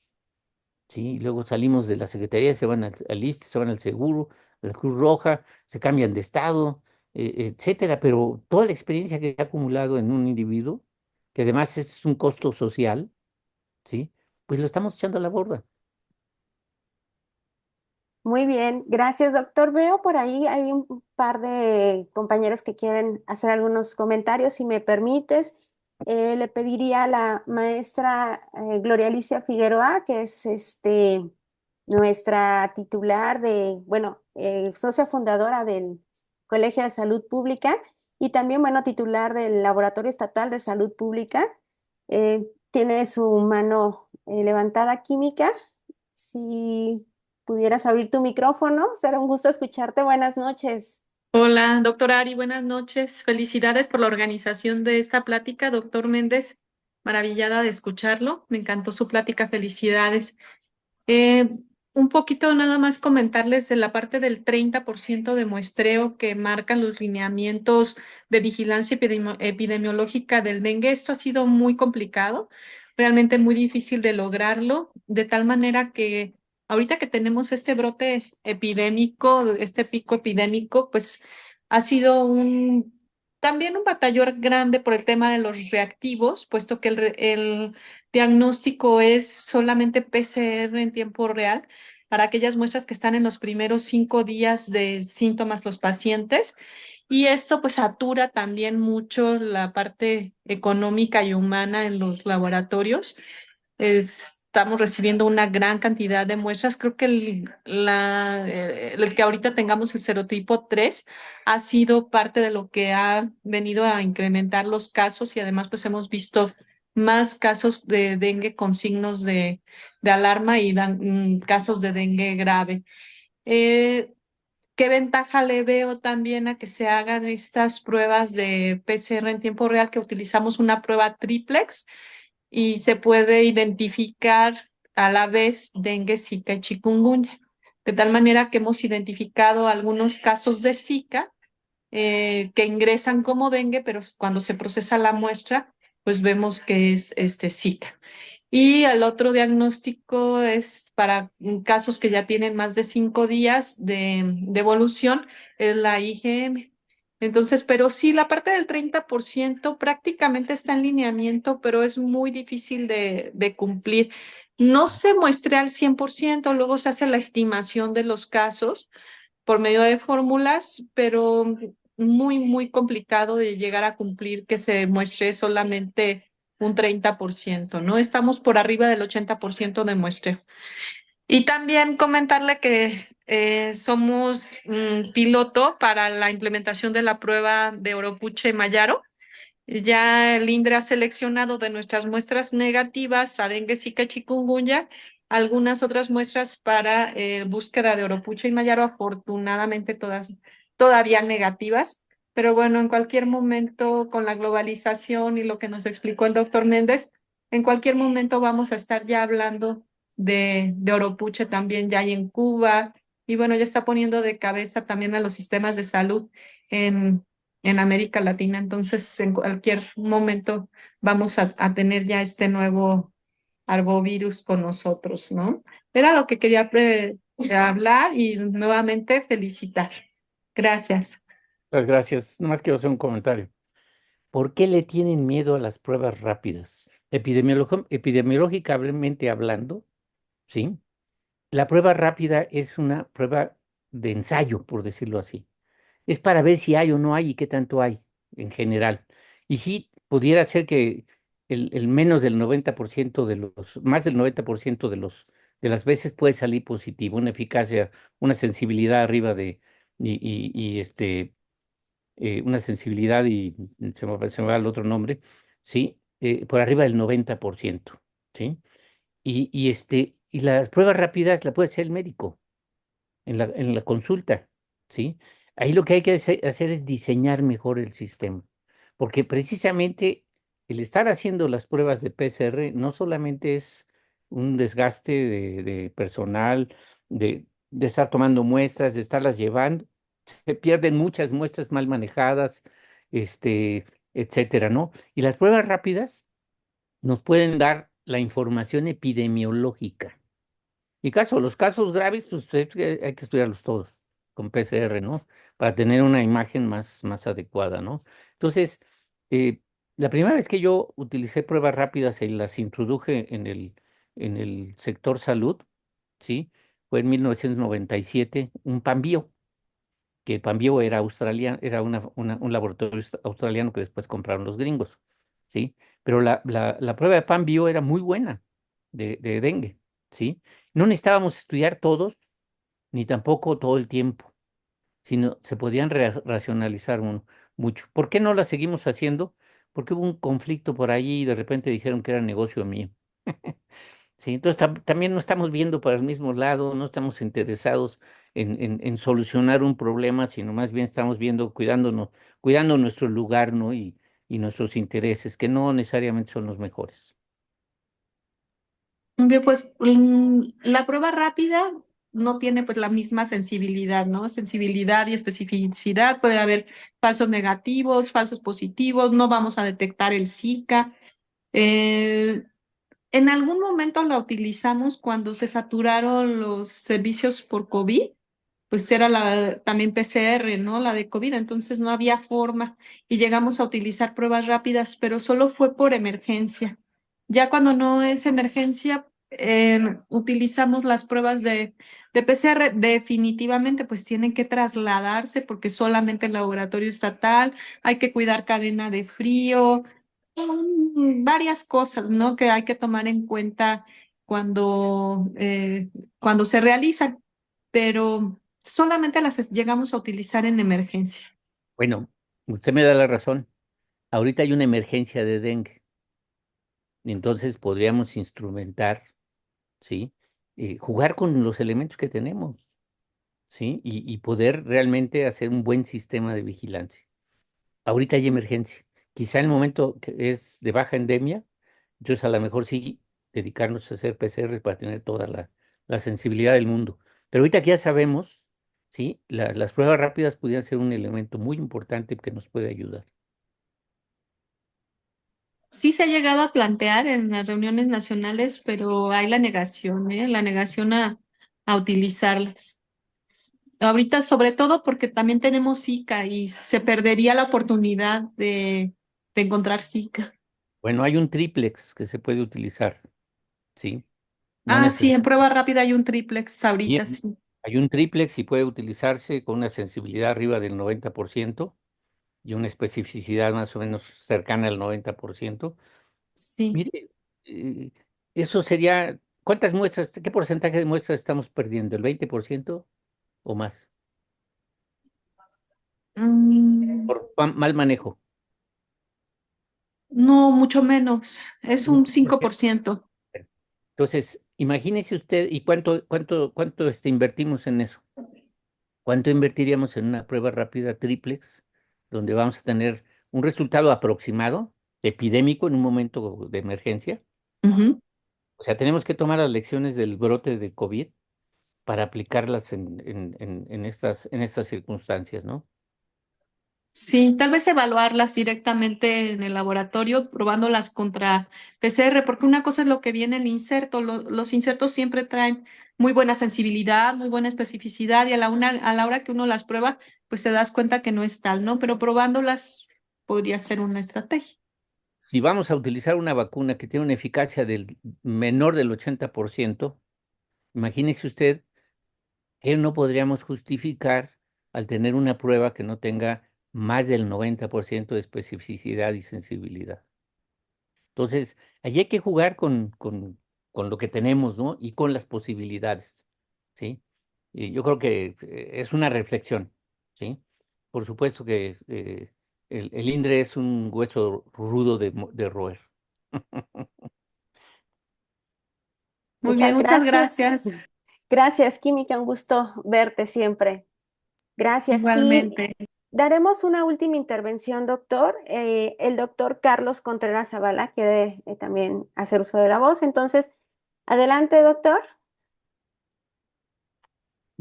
Muy buenas noches. Y sí, cierto, soy mayor que Jorge, pero por días. Sí, soy mayor por días. Este, eh, Primero, muchas gracias por la invitación. Y segunda, digo, pocas observaciones, me toca hacerle a la presentación de Jorge que lo he seguido tan cerca y hemos trabajado tan cerca. Y yo creo que su modestia, eh, no creo que sea su memoria, sino su modestia, olvidó otras cosas importantísimas que se hicieron en dengue. Y él fue uno de los pioneros y siempre, a veces detrás, el consejo del maestro Celso, eh, que si me está escuchando, un saludo afectuoso también. La primer nebulización con fines de salud pública la coordinó Jorge. Se hizo en el norte de Veracruz. Fue la primera nebulización con fines de salud pública en el país, utilizando un insecticida biodegradable y que se mezclaba con agua. Y para eso tuvieron que modificar las boquillas de las avionetas que hacían esos rociamientos en los terrenos agrícolas. Si bien no le tocaba hablar de paludismo, sino de dengue, pero tiene evidencia, hay mucha evidencia de lo que se hizo en paludismo en varias partes del país, con participación comunitaria. Esa destrucción de las algas verdes filamentosas por allí en los riachuelos es una verdadera, yo no sé por qué Jorge no la ha resaltado y la ha explicado con detalle en varias presentaciones, pero que él tiene las fotografías del ingenio de la gente, que en vez de pedirnos palas, carretillas, rastrillos de metal, lo hicieron con los recursos que tenían a la mano, con resultados verdaderamente sorprendentes. Y la tercera, ya no voy a seguir porque si no voy a estar platicando la historia de mi amigo, fue la experiencia que se tuvo en Linares, Nuevo León. Se hizo un trabajo que se le presentó al CDC de Washington, Jorge, con Gary Clark. ¿Te has de acordar cuando estableciste aquella metodología en la que se podía predecir la yugular de un brote precisamente con estudios serológicos? Fue una experiencia y unas gráficas que circularon por todo el mundo y en donde nuestro amigo Gary Clark hizo varias observaciones un poco dudando del trabajo que se había hecho y las conclusiones que se habían sacado de ese trabajo tan excelente, en donde la detección que se hizo de ese brote y de su amplitud, solamente desde el punto de vista epidemiológico, fueron a través de las pruebas de PanView. Ahí tuvimos la oportunidad de aplicarlas por instrucciones tuyas y decíamos, hay un brote enorme, no sabemos de qué tamaño, pero hay un brote muy grande en Linares y en los municipios circundantes. Y eso fue detectado a través de los traileros que reportaron la presencia en las unidades médicas por donde pudieron pasar, la cantidad de pacientes con fiebre y que fue reportado al epidemiólogo del Seguro Social en aquel entonces ahí de Monterrey, del Seguro Social, y lo compartimos allá cuando andábamos en los trabajos de campo. Es decir, creo que las innovaciones que se le han hecho a las diferentes intervenciones para la prevención y control del vector han sido tan exitosas como aquellos compromisos, Jorge, que se hicieron de eliminación del DDT, que gracias a las actividades que implementaste se pudo eliminar 2 años antes del compromiso con la OMS. Es decir, yo creo que detrás de esa experiencia, y lo comento esto por lo que decía Jorge, hay tanta gente que ha participado en estos proyectos, compañeros, amigos, colaboradores, y que se hizo un verdadero semillero a través de todo el país para la capacitación y formación, no solamente de médicos, de químicos, ¿sí? De entomólogos, de biólogos, de gente que estaba al pendiente y haciendo esa supervisión, porque no se valía en ese entonces, cuando Jorge era director del programa de vectores a nivel nacional, no se permitía hacer una actividad si no era evaluada. Y la evaluación nos dice, pues, dónde nos estamos equivocando y dónde tenemos que hacer las medidas de control. Sí, aquel insecticida oleoso, Jorge, que tuviste oportunidad de probar en aquellas grandes lagunas de Cancún, en donde la superficie del agua, ese insecticida, pues no dejaba respirar a las larvas, ni salía nadie de por ahí, y se hacía un control extraordinario en esos lugares donde hay poco acceso para el personal que labora. En fin, yo creo que podemos pasar aquí todo el día tratando de explicar y decir todas las actividades que se han hecho, y yo me sumo a eso, por eso me atreví a hacerlo, por lo que decía Jorge. Hay tanta gente que existe todavía con esa formación y esa capacitación, y un trabajo extraordinario. Jorge estuvo también trabajando en la Dirección General de Promoción y Fomento a la Salud para poder instrumentar ese programa de patio limpio y casa limpia. Es decir, no se valía dejar la casa sin que el patio no estuviera limpio, porque además los criaderos las encontrábamos en los coolers, en las tazas de los baños, dentro de la propia casa. Pero trabajar el patio de las casas traía unos resultados que se medían en ese entonces y que se instrumentaban actividades de manera conjunta con el áreas de promoción y todas las áreas de difusión y las radios, las televisiones, y que todos se sumaban a un mismo proceso. Es decir, podemos tener todos los aliados que queramos, una vez que tengamos la idea clara e instrumentada, poder ser más eficaces con menos recursos, pero con hartas ganas y también con harta estrategia también, ¿no? Felicidades, Jorge, nuevamente. Muchas Muy gracias. interesante lo que planteas y yo creo que a tu presentación a lo mejor agregarle todas estas experiencias que ahí están y las vivimos y las trabajamos y fueron en su momento innovadoras, porque muchas veces, no una vez, Jorge, varias veces te dijeron que estabas loco, ¿sí? Todavía. Pues de esos locos queremos que se atrevan a romper los paradigmas, a romper aquellas ideas clásicas, aquellos pensamientos que no nos dejan avanzar y que no hay forma de convencerlos más que con resultados y con resultados fundamentados. Muchas gracias. Gracias, Carlos. Muchas gracias, doctor. Bueno, doctor Méndez, un gusto nuevamente agradecerte a nombre del colegio, de todos los integrantes, de toda esta comunidad que hoy se reunió para escucharte. Y personalmente siempre es un gusto coincidir contigo. Eres mi maestro de doctorado y sumamente agradecida. Aquí vemos varios que estuvimos contigo.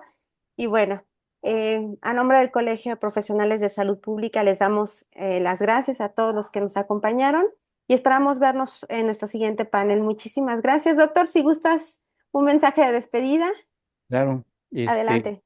pues yo creo que fundamentalmente eh, hay que reflexionar mucho.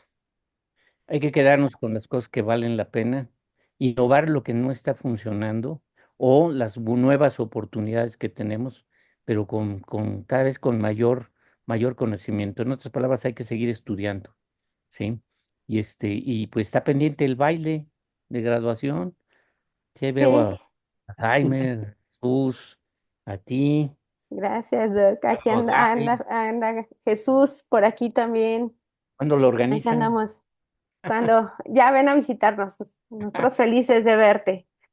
Nos ponemos de acuerdo. Gracias, Muchas doctor. gracias por la Buenas invitación. noches a todos. Gracias a todos. Que estén muy Un bien, abrazo, gracias. Jorge. Hasta luego. Gracias, Hasta luego, doctor. Jaime. Muchas Buenas gracias. noches, hasta luego. Buenas noches, Buenas noches, gracias. muchas gracias. Hasta luego, George, hasta luego. Buenas Luego. noches. Buenas noches. Buenas noches, Jorge. Felicidades. También es trabajo tuyo, Jesús. También te tocó. Buenas noches, Jorge. Felicidades, que esté muy bien. Gracias por compartir. Al contrario, muchas gracias a ustedes. Buenas noches. ¿Cuándo Buenas vienes? noches. Felicidades, doctor. Jorge, ¿cuándo Gracias. vienes? Buenas noches, hasta luego. Yo me pongo de acuerdo con ustedes, yo les aviso. Órale, sale. ¿Sí? Te A esperamos ver si con los podemos fijar abiertos. a ver si fijamos una fecha y podemos estar la mayor parte de nuestros compañeros. Órale, sale. Te esperamos. Dale. Muchas gracias. Saludos. Y Buenas noches. felicidades. Hasta luego. Buenas noches.